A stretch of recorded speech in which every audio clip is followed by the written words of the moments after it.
Hello friends, मैं Ranjit GS आज तक में आपका स्वागत करता हूं। दोस्तों 68वीं यूपीएससी का नोटिफिकेशन जारी हो गया है। कुल 281 पदों के लिए नोटिफिकेशन आया है। जैसा कि मैंने कल आप लोग को सभी पदों के बारे में पूरे विस्तार से बताया था।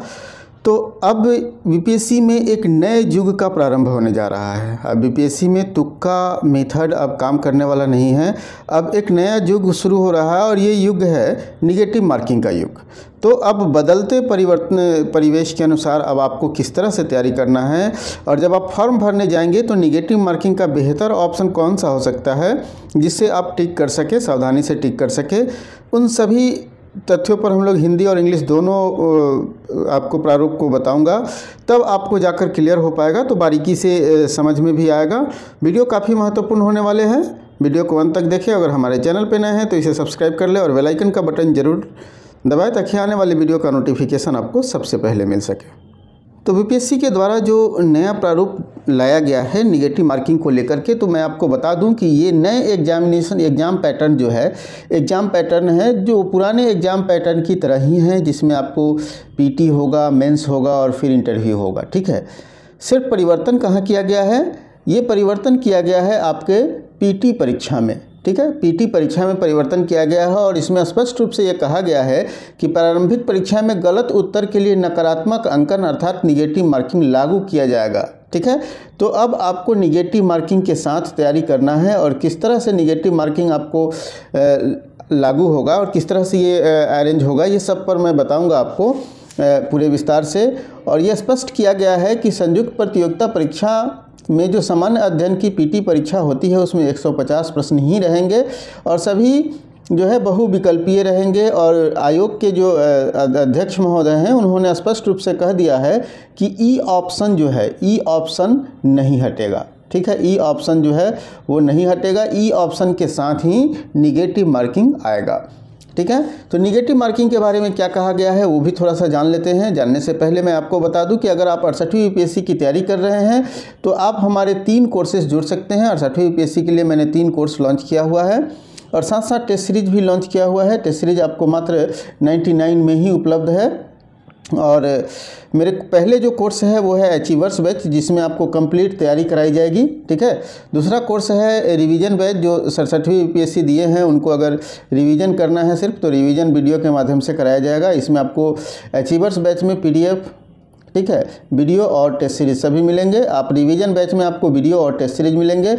और वहीं अगर बात करें होमवर्क सीरीज में, तो इसमें आपको डेली होमवर्क प्रोवाइड कराया जाएगा। और होमवर्क सीरीज आपको प्रारंभ होने जा रहा है, आपको ये बता दें कि मात्र 10 तारीख, मतलब आपको ये बहुत जल्द प्रारंभ होने जा रहा है। 25 के आसपास में ये शुरू हो जाएगा होमवर्क सीरीज। ठीक है, तो जल्द से जल्द आप हमारे मोबाइल एप्लीकेशन को डाउनलोड कीजिए। ये एप्लीकेशन आपको प्ले स्टोर में मिल जाएगा।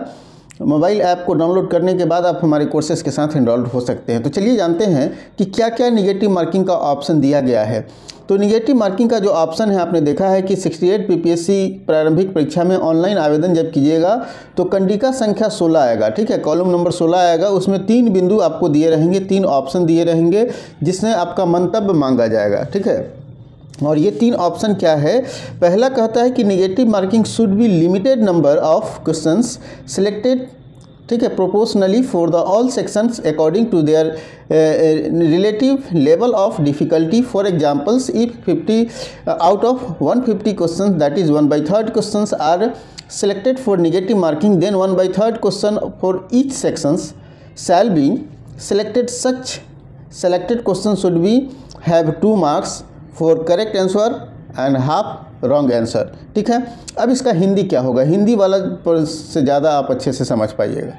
अर्थात आपको हिंदी में क्या कहा जा रहा है कि नकारात्मक अंकन सभी वर्गों के उनके कठिनाई के सापेक्ष स्तर के अनुसार आनुपातिक रूप से चुने हुए प्रश्नों की सीमित संख्या होनी चाहिए। उदाहरण के लिए अगर 150 प्रश्नों में से 50 प्रश्न अर्थात 1/3, ठीक है, 1/3 क्वेश्चन हो गया 150, और 150 क्वेश्चन में से 150 का 1/3 आपको 50 हो गया। इसी 50 प्रश्न पर नकारात्मक मतलब निगेटिव मार्किंग लाना चाह रहा है। और प्रत्येक खंड से, मतलब जो भी हिस्ट्री, ज्योग्राफी, फिजिक्स, केमिस्ट्री से जो प्रश्न पूछे जाते हैं, सभी प्रश्नों में से कुल 50 अंक छांटे जाएंगे। ठीक है, और सब का डिफ़िकल्टी लेवल तय किया जाएगा, जिसको पहले से बताया गया है कि ये स्टार मार्किंग होगा। ठीक है, स्टार मार्किंग होगा। प्रत्येक खंड 1/3 चयन किया जाएगा। प्रत्येक खंड में से जैसे अगर एक किसी से 30 प्रश्न अगर पूछा जा रहा है तो उसका 1/3 मतलब 10 प्रश्न वहाँ से ले लिया जाएगा, ठीक है, डिफ़िकल्टी के रूप में। और ऐसे चयनित प्रश्नों का सही उत्तर के लिए 2 अंक, मतलब ये स्टार मार्किंग जो क्वेश्चन होगा उसके लिए 2 अंक सही के लिए निर्धारित होगा। निगेटिव के लिए हाफ अंक मतलब 1/2। अगर गलत करते हैं तो आपके सही में से 1 नंबर कट जाएंगे, ठीक है। तो इस प्रकार से पहला ऑप्शन है ये। दूसरा ऑप्शन उसी तरह का है, ठीक है। और दूसरा ऑप्शन कहता है, अब इसका थोड़ा सा इंग्लिश वाला भी समझ लेंगे तो ज़्यादा बेहतर होगा, दूसरा और तीसरे ऑप्शन का। उसके बाद फिर हम लोग हिंदी लेवल पे आएंगे। तो दूसरा ऑप्शन कहता है एज एबव 1, मतलब जो एबव 1 है उसी के बारे में कह रहा है। But such selected question should have 1 marks and correct answer for correct answer and 1/4 for wrong answer. मतलब कहा जा रहा है यह कि इसी के अनुसार एक जो प्रश्न कहा गया है उसी के अनुसार कि अगर 50 क्वेश्चन को हम लोग डिफ़िकल्टी के रूप में मानते हैं, इसको 1 के नंबर का रखेंगे, ठीक है, और निगेटिव मार्किंग जो है 1/4 कर देंगे। तो ये तो गलत न है, 50 प्रश्न में निगेटिव मार्किंग करना गलत है, ठीक है। जब निगेटिव मार्किंग करना है तो पूरे में किया जाए। और तीसरा पॉइंट जो हमें सबसे सूटेबल लग रहा है कि negative marking should B uniformly, जो सभी एग्जाम में होते आ रहे हैं, ऑन ऑल द 150 क्वेश्चन।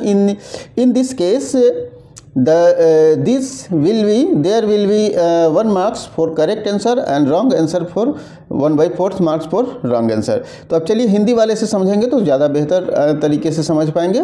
दूसरा पॉइंट था मेरा कि उपरोक्त एक लेकिन ऐसे चयनित प्रश्नों के सही उत्तर के लिए 1 अंक और गलत उत्तर के लिए 1/4 अंक। मतलब मैंने पहले भी बताया कि ऐसे चयनित प्रश्नों के लिए, मतलब चयनित प्रश्न कितने किए गए हैं, 50 प्रश्न डिफ़िकल्टी के रूप में, इसके लिए 1 अंक निर्धारित होगा और निगेटिव मार्किंग 1/4 कर दिया जाएगा।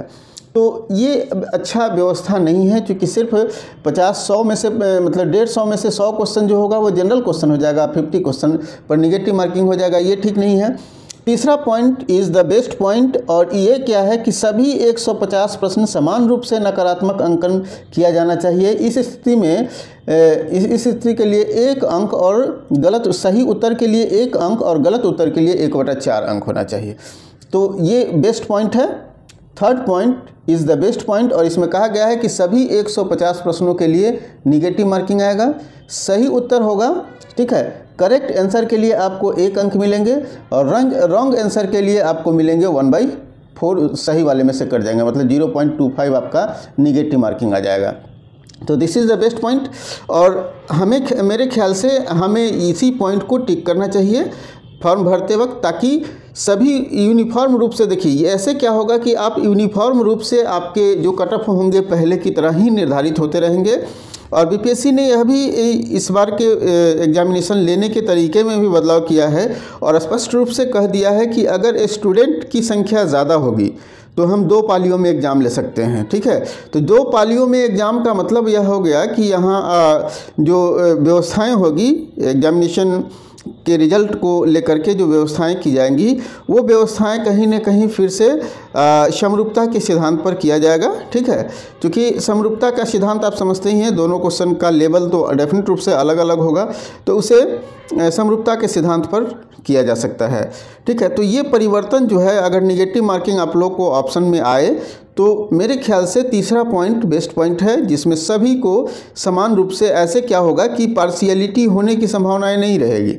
और सिर्फ 50 प्रश्न में अगर आप निगेटिव मार्किंग लाते हैं तो कुछ ऐसे स्टूडेंट्स होंगे जो 50 में से अच्छे अंक कर लेंगे, ठीक है, अच्छे अंक कर लेंगे, तो उनको क्या होगा, 2 नंबर रहने के कारण उनकी नंबर ऑलरेडी बढ़ जाएगी, ठीक है। और वो अगर इधर 100 प्रश्न में से कुछ कम प्रश्न भी सही कर पाएंगे तो उनका रिजल्ट हो पाएगा। लेकिन अगर यूनिफॉर्म रहेगा तो सभी के लिए यूनिफॉर्म रहेगा, और सभी के लिए यूनिफॉर्म रहेगा तो डेफिनेट रूप से परीक्षा के जो रिजल्ट आएंगे वो यूनिफॉर्मली, किसी को कोई दिक्कत नहीं होगा, सभी लोग अंदाज कर पाएंगे कि हमारा क्या सही हो रहा है और कितने गलत हो रहा है, कितने अंक आ रहे हैं। ऐसे 150 में किसी को यह अगर 50 प्रश्न पर निगेटिव लाया जाता है तो कोई ये अंदाज नहीं कर सकता है कि क्या कट ऑफ जाएगा, कितने प्रश्न कौन सही कर पा रहा है, ये नहीं पता चल पाएगा। तो ऐसे सिचुएशन में स्टूडेंट के लिए काफ़ी दिक्कतें हो जाएगी, तो यूनिफॉर्म होना चाहिए। मेरे ख्याल से एकदम सही तरीका यही है कि निगेटिव मार्किंग जो अभी तक मैंने और सारे एग्ज़ाम में देखते आया है, जैसे एसएससी वगैरह आप देखते हैं, तो उसमें स्पष्ट रूप से यूनिफॉर्मली जो है वो निगेटिव मार्किंग है। तो यहाँ भी यूनिफॉर्मली अगर निगेटिव मार्किंग आना ही है तो यूनिफॉर्मली आना चाहिए। तो तीसरा option is the best option. आप इस तीनों ऑप्शन में से सबसे तीसरे ऑप्शन को आप टिक कर सकते हैं। दोस्तों, हमें पूरी उम्मीद है कि निगेटिव मार्किंग से जुड़ा हुआ दुविधा आपका क्लियर हो गया होगा। और अगर चाहते हैं आप हमारे साथ तैयारी करना तो हमारे ऐप को डाउनलोड करिए और हमारे कोर्सेज़ के साथ जुड़कर अपनी तैयारी कर सकते हैं। हमारे टेस्ट सीरीज काफ़ी सस्ते हैं और काफ़ी इफ़ेक्टिव भी हैं, स्टूडेंट को अच्छे मार्क्स आए हैं। तो आप हमारे टेस्ट सीरीज मात्र 99 में अभी उपलब्ध है, सिर्फ 2 दिन के लिए ये ऑफ़र है, तो आप ज्वाइन कर सकते हैं। तो आज के लिए इतना ही, फिर मिलते हैं अगले वीडियो में एक नए टॉपिक के साथ।